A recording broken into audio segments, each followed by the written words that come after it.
చేతిలో డబ్బు నిలబడట్లేదా? చాలామందికి చేతిలో డబ్బు నిలబడట్లేదు, కత్తెరలు ఉన్నాయేమో అని అంటూ ఉండటం నేను చాలామంది దగ్గర విన్నాను.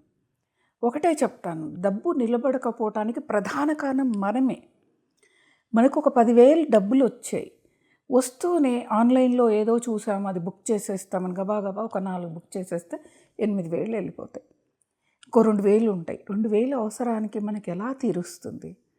ఒక్కసారి మన డబ్బు రాగానే కొనటం అనేది మనకు అవసరమైతేనే, ఎంత అవసరమైతేనే కొనాలి ఏదైనా. లేదు అంటే ఇంటి బడ్జెట్ని, పిల్లల చదువు, కొంత ఆదా చేయాలి, ఇంటి ఖర్చులు, ఇంటి అద్దె, ఇవన్నీ పోయిన తర్వాతనే ఏదైనా, అది కూడా ఆదా చేస్తూనే రావాలి ఉన్నది కూడా. ఎందుకంటే ఇప్పుడు అనారోగ్య సమస్యలు మనకి ఎంత ఎక్కువయ్యాయంటే అంత ఎక్కువైపోయాయి, అవునా? ఈ అనారోగ్య సమస్యలకి చాలా ఖర్చు అవుతుంది. కాబట్టి ఈ డబ్బుని ఎప్పుడూ కూడా ఆదా చేసుకోవాలి. ఎప్పుడు ఎవరిని ఒక చేయి చాచి ఇలా అడుక్కున్నట్టుగా చేయి ఇలా పెట్టకూడదు. నిజం చెప్తున్నాను. కుటుంబం తర్వాతే ఏదైనా కూడా.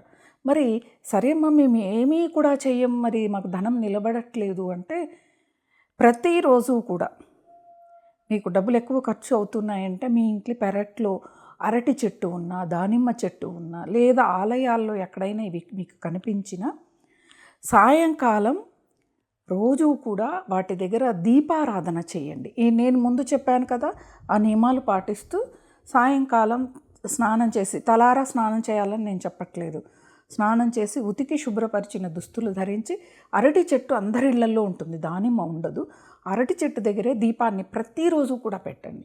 పెట్టి సోమవారం శ్రీ సూక్తాన్ని పఠించాలి. శ్రీ సూక్తం రోజు పఠిస్తేనండి లక్ష్మీదేవి ఇంట్లో వదిలి వెళ్ళిపోదండి. దానికి నేనే చెప్తాను, నేను ప్రతిరోజు శ్రీ సూక్తం చదువుతాను, కనకధారా స్తోత్రం చదువుతాను. అంటే అనొచ్చు, అమ్మ మీరు ఇంత చెప్తున్నారు, మీకు డబ్బు అవసరమా అంటే, భూమి మీద జీవించే ప్రతి జీవికి కూడా డబ్బు అవసరం. నేను సంసారంలో ఉన్న సన్యాసం తీసుకోలేదు, తప్పకుండా డబ్బు అవసరం నాకు కూడాను. వచ్చిన డబ్బు కొంత నిలబెట్టుకోవాలి అన్నది నాకు ఉంటుంది. బిడ్డలు ఉన్నారు, వాళ్ళకి నా పిల్లలకి నేను అందించాలి కదా, మంచి చదువుని కానీ, మంచి ఉద్యోగం వచ్చేదానికి కానీ, ఏదైనా డబ్బుతోనే కూడుకుంది కాబట్టి డబ్బు అవసరం. అలా చేయాలి. ధనలాభం కలగటానికి శనివారం సాయంత్రం సంధ్యవేళ హనుమంతుల వారికి మీరు ఇంట్లోనే మినపగారెలు వడలు చేసుకొని 11 వడలు చేసి ఒక దారం కుచ్చి, దారంలో స్వామివారి దగ్గరికి వెళ్ళి అర్చన చేయించి ఆ వడమాలని స్వామివారికి సమర్పించండి. ఖచ్చితంగా ధనలాభం అనేది జరుగుతుంది. దాని ప్రయత్నాలు మనమైతే చేయవలసిందే. నేను ఇదొక్కటే చేస్తాను వచ్చేస్తుంది అంటే అది నేను చెప్పను, అది చేయకూడదు కూడా. అలా స్వస్తి.